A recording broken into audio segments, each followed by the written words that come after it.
स्वागत करें, अभिनंदन करें और जोरदार तालियां श्री लक्ष्मण यादव जी विधायक महोदय के लिए।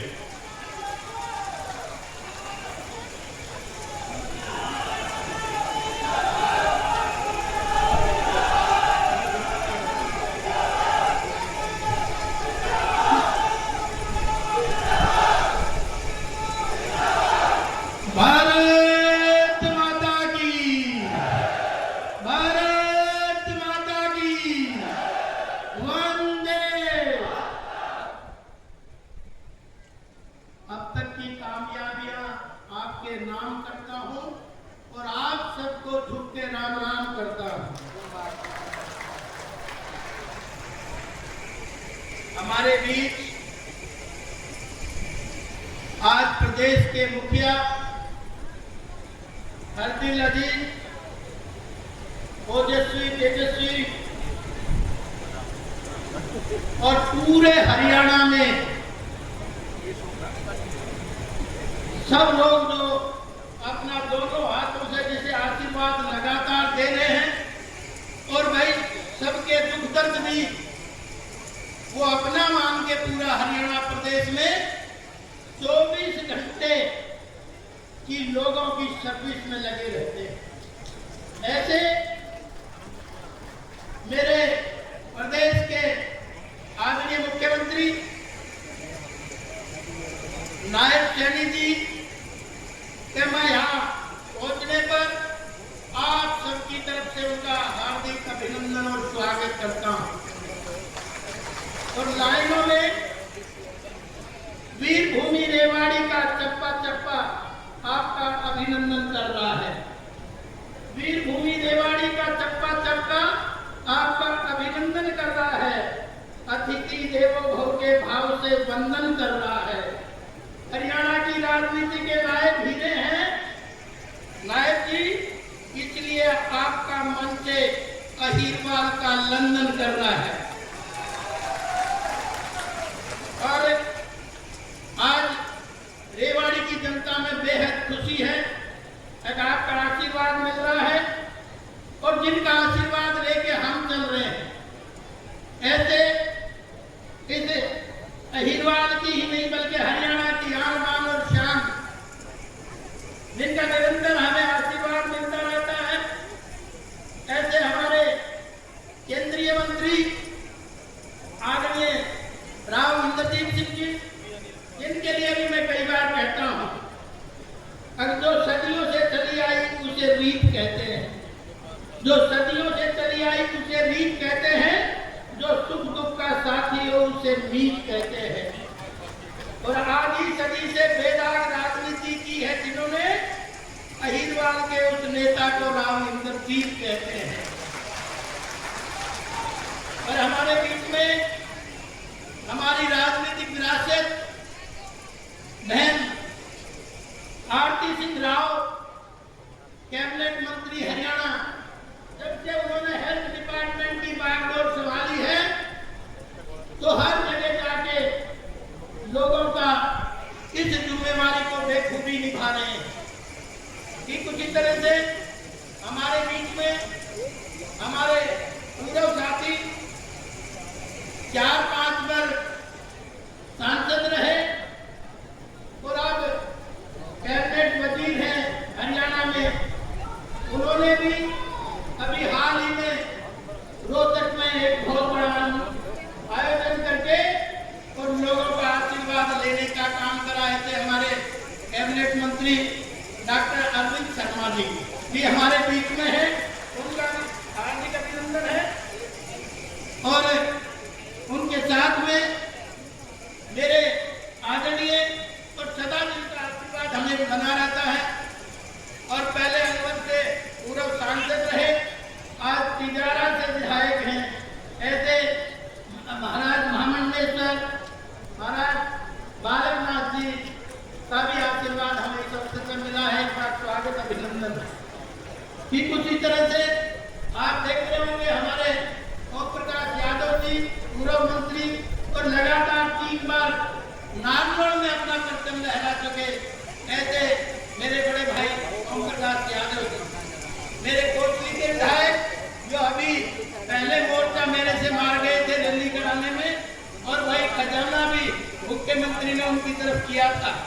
आज मेरी बारी है।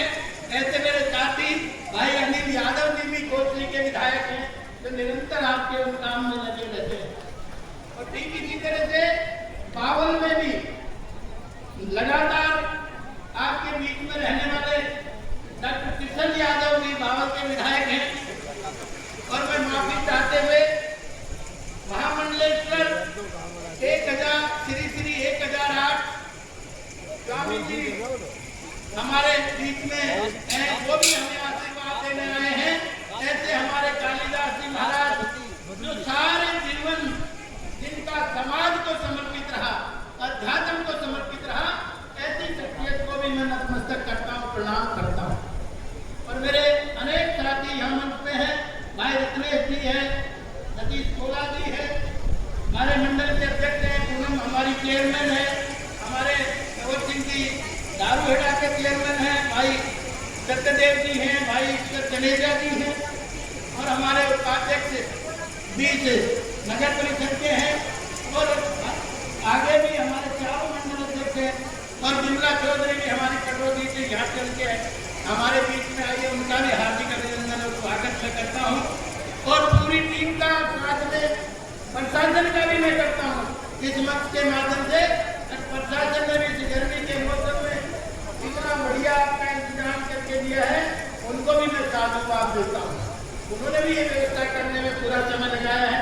और भाई जैसे इस बार आपने मुझे विधानसभा में आशीर्वाद दे के भेजा, तो आप समझ रहे होंगे पहली सभा में, पहली उसमें विधानसभा में जो वादे हमारे मुख्यमंत्री जी ने किए थे, आज सबके सामने चुनाव के समय वो सारे के सारे वादे एक कदम से पूरा करने का काम आदरणीय नायक जी ने किया है। उन्होंने वादा किया था कि आते ही 37,000 लोगों को नौकरियां पक्की दूंगा, और पक्की नौकरियों के अपॉइंटमेंट थमाने का काम तो जैसी कहते हैं वैसा करके आप लोगों के बीच में दिखाते हैं कि हमारे मुखिया आदरणीय नायक जी। और कोई हिंदुस्तान की कोई ऐसा प्रदेश नहीं जिसमें सारी फसलें जो है एमएसपी पे खरीदने की गारंटी देने का काम भी हमारे मुखिया आदरणीय नायक जी ने किया है। किसानों के हितैषी है, युवाओं के हितैषी है, गरीब के लिए राजनीतिक मशक्कत करते हैं। तो ऐसे मैं मुख्यमंत्री जी को सलूट करता हूँ, प्रणाम करता हूँ। और आपको पता ही है, अब जब मुखिया आता है तो भाई मुखिया से तो मांगने का काम नहीं होता है। इसलिए मैं गांव-गांव में घूमा हूँ, गांव-गांव में मैंने सभाएं की हैं, और लोगों की बहुत उम्मीदें आपसे है आदरणीय मुख्यमंत्री जी। बहुत लोग चाह रहे हैं जैसे आप बोलते हो वो पूरा निश्चित रूप में होता है। तो इसलिए सबसे पहले मैं क्षेत्र की मांग रखते हुए मसाणी बैराज की जो समस्या है, जिससे हमारे 15 गांव डिस्टर्ब हैं, 15 गांव का जीना दुर्भर है, और इस बार सदन में भी मैंने ये रखा। और मैं आपका धन्यवाद करूंगा कि आप इस मुहिम में जुटे हुए हैं, लगे हुए हैं। अभी ड्रेन नंबर 8 का 250 करोड़ रुपए का प्रोजेक्ट तैयार हुआ है, ताकि ड्रेन नंबर 8 में ये पानी जाए। और दूसरा आपने दूसरी तरह से भी तैयारी कर दी है, अब उसका मौके पर ही फिल्टर करके एक कंपनी को देके, ताकि वो कंपनी ने डेमो भी हमें दिखाने का काम किया, लेकिन धरातल का डेमो लगाए, ताकि आने वाले समय में उस पानी को हम पीने लायक भी बनाए और खेती लायक भी बनाए। दोनों तरफ से आपके मुख्यमंत्री जी चाह रहे हैं उसका जल्दी समाधान हो। तो ठीक इसी तरह से 2015 में हमारे पाल कॉलेज का घोषणा हुई थी, क्लासेस लगातार लग रही है, लेकिन वहाँ बिल्डिंग हमारी नहीं बनी अभी तक। मैं तो निशाना वासियों को सलूट करता हूँ, उन्होंने 8.5 एकड़ जमीन इस पाल कॉलेज के लिए हमें दी है।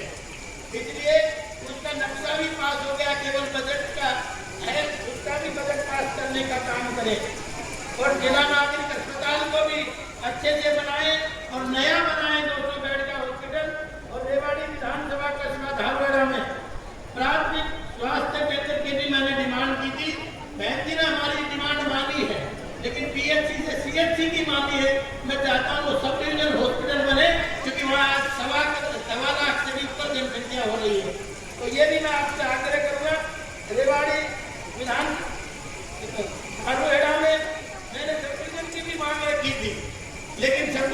वर्तमान सदन में ये कह के कभी नोरम पूरे नहीं हुए हैं, लेकिन सदन में ये कहा गया था कि तहसील जरूर बना देंगे।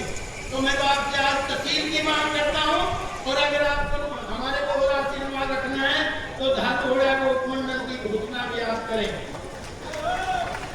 और रेवाड़ी विधानसभा शहरी क्षेत्र में पानी की बहुत बड़ी समस्या है, और इस गर्मी के मौसम में 4-4 दिन पानी आता है। वैसे तो आपने इसकी तैयारी कर दी है, 80 एकड़ जमीन लिसाना में भूमि पोर्टल पे डाली है, जल्दी से उसका सेटलमेंट करा के एक बहुत बड़ा घर बन जाए, ताकि रेवाड़ी आने वाले समय में प्यासी ना रहे। दूसरा, आपने 45 करोड़ रुपए का एक जल भगवानपुर का भी मैं सलूट करता हूँ। अगर प्याऊ लगाने वाले तो बहुत बड़ा धर्म का काम करते थे, तो गाँव वालों ने 10 एकड़ जमीन आपको दी है, उसमें 45 करोड़ का प्रोजेक्ट पानी का लगा रहे हैं, उसको भी जल्दी से चढ़ाने का काम आप करेंगे, ताकि। और तीसरा, इसी में ही 25-30 एकड़ जमीन जल बने, तो मैं समझता हूँ आने वाले समय में पानी की किल्लत न शहर को रहेगी और न देहात को रहेगी, कि पानी भी सब सुन, और जल है तो कल है, इसलिए जल ही जल्दी से। तो इतना बड़ा ये काम आप कर जाएंगे तो इसे रेवाड़ी की प्यास बुझाने का काम हो जाएगा। और ठीक इसी तरह से मीरपुर में इतना बड़ा गांव है, ऐतिहासिक गांव है, और मीरपुर में भी आज तक जल घर नहीं बना। इन्होंने 100 एकड़ जमीन यूनिवर्सिटी को दी, आज इनके पास जमीन नहीं है। अब वो चाहते हैं कि यूनिवर्सिटी में 4-5 एकड़ दे दे, ताकि यूनिवर्सिटी भी पानी पी ले और मेरा गांव भी पानी पी ले। इसकी भी व्यवस्था आप जरूर करवाएं, क्योंकि बहुत बड़ा ऐतिहासिक गांव है, फिर भी आज तक पानी पीने का नहीं है। तो मेरा आपसे आग्रह है, ये भी करने का काम करें। वर्तमान रेवाड़ी शहर में अमृत वन पहले आई थी, लेकिन अमृत 2 के बिना काम नहीं चलेगा, क्योंकि आपको पता है आज से 60 साल पहले की सीवर लाइन डाली हुई है, फिर भी उसमें कचरा भी जम जाता है, और जब बारिश होकर आम दिनों में भी ये रेवाड़ी सड़ती है।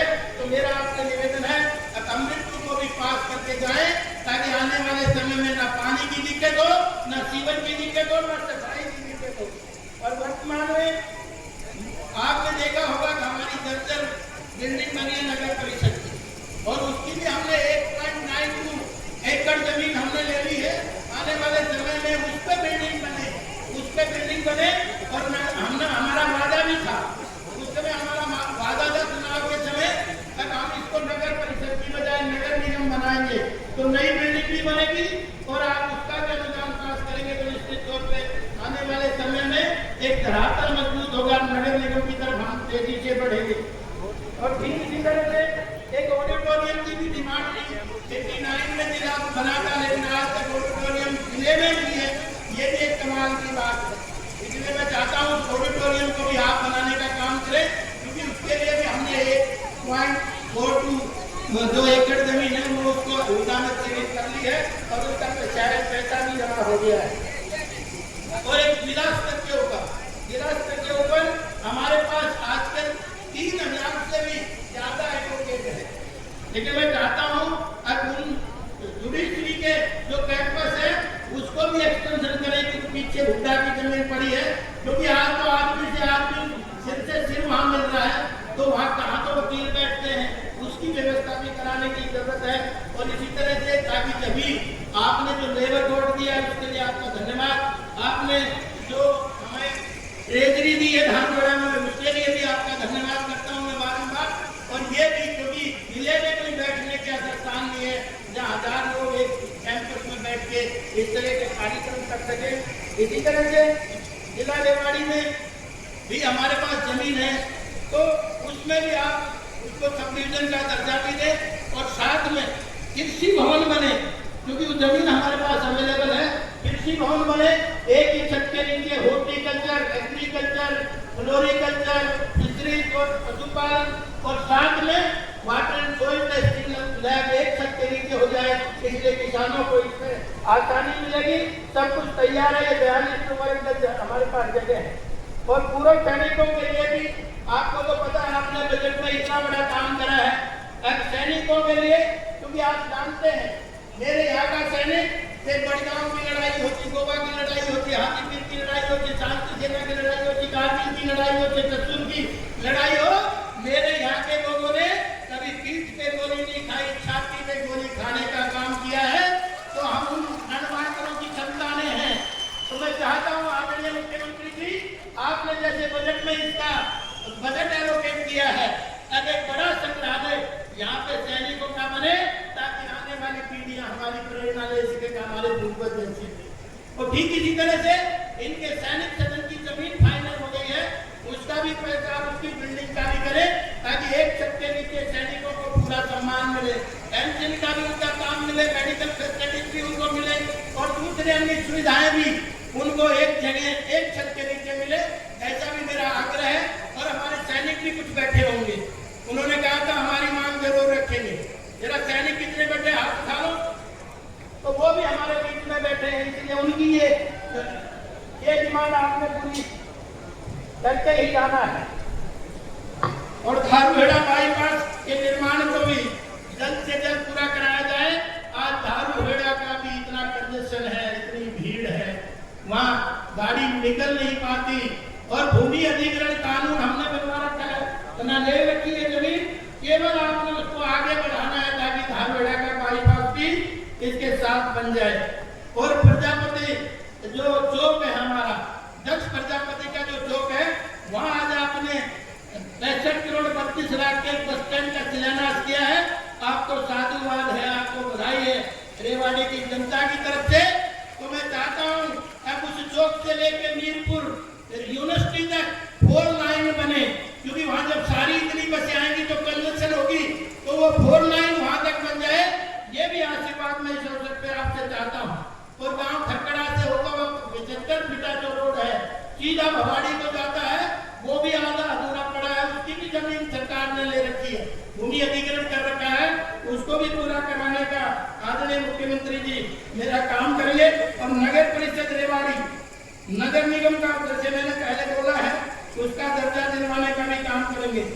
रेवाड़ी नगर परिषद के कचरे निष्पादन के लिए पीपी मोड पर, प्राइवेट और पब्लिक मोड पर कार्य को स्वच्छ बनाया जाए, क्योंकि हमने इंदौर में देखा था वो पीपी मोड पे इतना बड़ा इंदौर साफ सुथरा है, ताकि वो भी पीपी मोड पर बनाया जाए, ताकि आने वाले समय में रेवाड़ी में गंदगी नाम की कोई चीज न रहे। ये आदरणीय महात्मा गांधी जी का भी सपना था, और आदरणीय मोदी जी का भी सपना है, और भाई नायब सैनी जी हमारे नेताओं का भी सपना है। साफ सुंदर रेवाड़ी होनी चाहिए। इसके लिए अगर इसका आप कर जाएंगे तो ये भी वरदान साबित होगा। और राज्य सांस्कृतिक मॉडल स्कूल जो है काकोड़िया में, ये एनएच जो बना है वाला, इसकी वजह से वो बिल्डिंग टूट गई, उसकी बिल्डिंग बनाने का भी काम करे।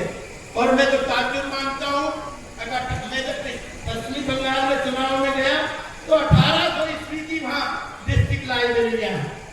तभी मैं देखता हूँ पश्चिमी बंगाल के लोग इंटेलिजेंट कैसे, और 89 में हमारा जिला बना, लेकिन आज तक डिस्ट्रिक्ट लाइब्रेरी नहीं बनी। इसलिए उस डिस्ट्रिक्ट लाइब्रेरी की भी घोषणा आप यहाँ से करके जाएं। और रेवाड़ी विधानसभा मात्रा स्वराज का भी इसी तरह से है, अब उसकी जमीन जो है वो है, उस पर भी आप कार्रवाई करेंगे। और निखरी और मसाणी बराज पर के आसपास हमारे ये सरकारी जमीन पड़ी हजारों एकड़। मैं चाहता हूँ अगर आपने आईआईटी तो देनी है, तो आईआईटी का एक संस्था हमारे यहाँ खोली जाए। जमीन का कोई रोड़ा नहीं है, जमीन तो सरकार के पास है, क्योंकि आपने ही राव साहब के प्रयास से और मुख्यमंत्री और हमारे आदरणीय मोदी जी के प्रयास से एम्स जैसी संस्था खोली है। तो मैं समझता हूँ आईआईटी भी आप यहाँ खोलेंगे, क्योंकि यहाँ औद्योगिक क्षेत्र है चारों तरफ। इसके लिए भी आप जरूर गौर फरमाएंगे। और उत्तम नगर कॉलोनी का कुछ क्षेत्र ग्राम पंचायत कला का रेवेन्यू में आता है, जबकि राज्य सरकार की अधिसूचना 18/31/18 की दिनांक 13/4/18 के तहत उत्तम नगर का ये क्षेत्र नगर परिषद में आज आ चुका है, एवं प्रॉपर्टी आईडी भी तैयार कर ली गई है। तो कॉलोनी वासियों की सभी मूलभूत सुविधाएं नगर परिषद रेवाड़ी देख रेख रहा है। अतः आपसे अनुरोध है कि उत्तम नगर का रेवेन्यू रिकॉर्ड ग्राम पंचायत कालाका से हटाकर नगर परिषद के साथ जोड़ा जाए। इसके लिए भी मैं आपसे आग्रह करता हूँ। रेवाड़ी विधानसभा क्षेत्र की कुछ बड़ी पंचायत हैं जो 10,000 की भी संख्या रखते हैं, जैसे मीरपुर है, जैसे हमारा गोकुलगढ़ है, जैसे हमारा खरकड़ा है, जैसे हमारा ये 4 गांव जो बड़े बड़े हैं, आकेड़ा और ये आपका क्या नाम है, खरकड़ा है, महेश्वरी है, आकेड़ा है, मीरपुर है और गोकुलगढ़ है। इसमें भी निकासी की बड़ी प्रॉब्लम है, इसलिए सारे में सीवर सिस्टम लगवा के ताकि आने वाले समय में इनका भी फायदा हो सके। 10,500 से जनसंख्या से ज्यादा है।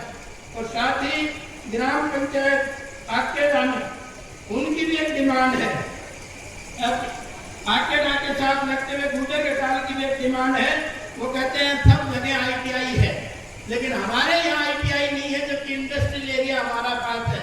तो उसमें भी एक ITI की घोषणा भी आप करेंगे, ऐसा मेरा आपसे आग्रह है। और भगवान सुपार्श्वनाथ जी की प्रतिमा को जैन समाज रेवाड़ी की वापसी लौटाने की बात करता है, क्योंकि ये हमारे खेतों में ये प्रतिमा निकली थी। पीछे भी इन्होंने ट्राई करी थी, जहाँ से भी हम जब जाते हैं जैन समाज में, वो कहते हैं हमारी मूर्ति दिलवा दो, हमें और कुछ नहीं चाहिए। बोले खा कमा तो हम रहे हैं, हमारी मूर्ति दिलवा दो, इससे हमारा आस्था का प्रश्न है और वहाँ रहती है तो हम उसके पूजा पाठ भी नहीं कर सकते। तो मेरा आदरणीय मुख्यमंत्री जी, एक भगवान महावीर की एक मूर्ति है जो आज म्यूजियम में रखी है। तो इनकी बहुत बड़ी डिमांड है, पिछले 4 साल से दरवाजा खटखटा रहे। तो मेरा आपसे आग्रह है कि उनकी भी मूर्ति दिलाने जाए, ताकि सबकी आस्था के अनुसार ये काम हो सके। और ठीक इसी तरह से हमारे नंबरदार भी मेरे ख्याल में जरूर बैठे होंगे। आपने तो इनको 18 तारीख को बुला लिया था चुनाव से पहले, लेकिन करे क्या, 16 को ही आचार संहिता लागू हो गई। तो बेचारे आज तक बात देख रहे हैं। इनको भी सरबराह, इनको भी सुविधा जो मैंने आपको ज्ञापन दिया, उधर बैठे। पगड़ी कौन कौन बांध के आ जरा जोर से देखो, सारे निकल बैठे। तो ये सारे कह रहे हम पगड़ी बांध के आएंगे, और पगड़ी की शान जो है वो इस समाज की पहचान है। और भाई अंग्रेज तो कहते हैं कि प्रथम नागरिक जो है वो नंबरदार ही होता है। तो नंबरदारों की भी सुविधा के लिए मैंने आपको ज्ञापन दिया है, इनका भी जरूर सरबराही लागू करो और नया भी हो जाए, तो उसमें कहना ही क्या है। और ठीक इसी तरह से आप देख रहे होंगे हमारे अनाज मंडी में कुछ दुकानों का कंप्लीशन नहीं हुआ है। कब से बनी थी? 57 से बनी थी। आज तक हमारी अनाज मंडी में दुकानदार बड़े परेशान है, बार बार आपके पास भी पहुंचे हैं। अब उनका भी कंप्लीशन दे देंगे। आपने पलवल में तो दिया है, इसलिए उसी तरफ पे इनको भी कंप्लीशन मिल जाए, तो मैं ऐसा भी आपसे उम्मीद करता हूँ।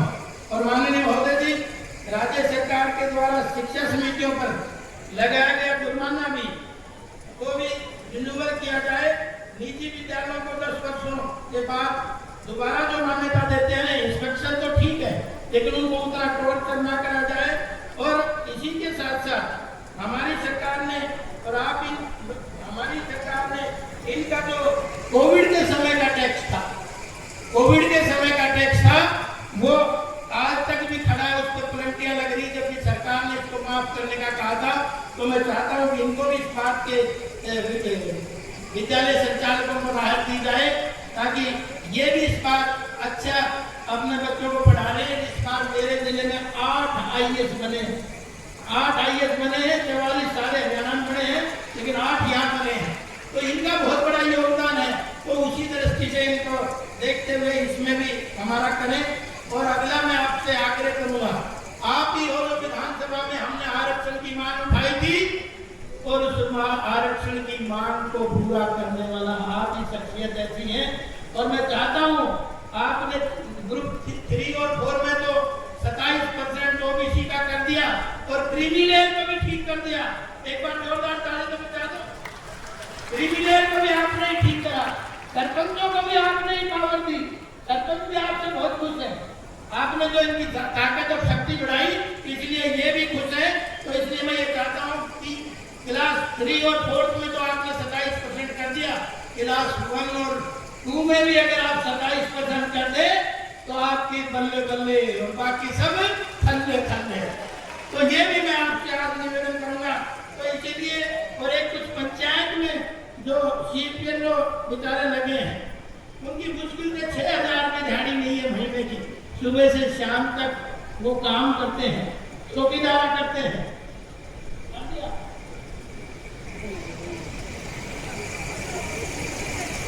हाँ, तो आप जरूर आशीर्वाद उनको देके जाएंगे अपनी बात से, आप ही कह के जाएंगे, क्योंकि आपकी बात का भरोसा है। मैं तो कितना इजाज बजा दूं, मेरी दुआ में गुना, इसलिए मैं कहता हूँ अब आप इनका भी जरूर इस तरह से ख्याल रखेंगे। और अंत में मैं आप सबका आभार व्यक्त करूंगा। गर्मी के इस मौसम में इतनी भारी मेला जो आप आए हो, और भाई मैं तो ये भी कह के आया था गाँव में, अखबार रोटी नहीं मिलेगी, अपनी खा के आई और मेरी लेके आई, कहा था कि नहीं कहा था? तो इसलिए मैं कहना चाहता हूँ अगर भाई इस गर्मी की हुमस भरी गर्मी में आप आए हो, इसलिए मैं आपका धन्यवाद आभार व्यक्त करूंगा।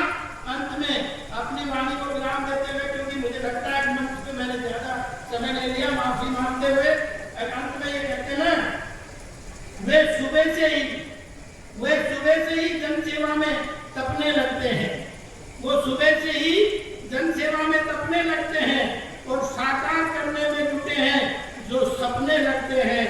36 बिरादरी का मान सम्मान देते हैं, इसलिए नायब सैनिक जी सभी को अपने लगते हैं। भारत माता की, भारत माता की।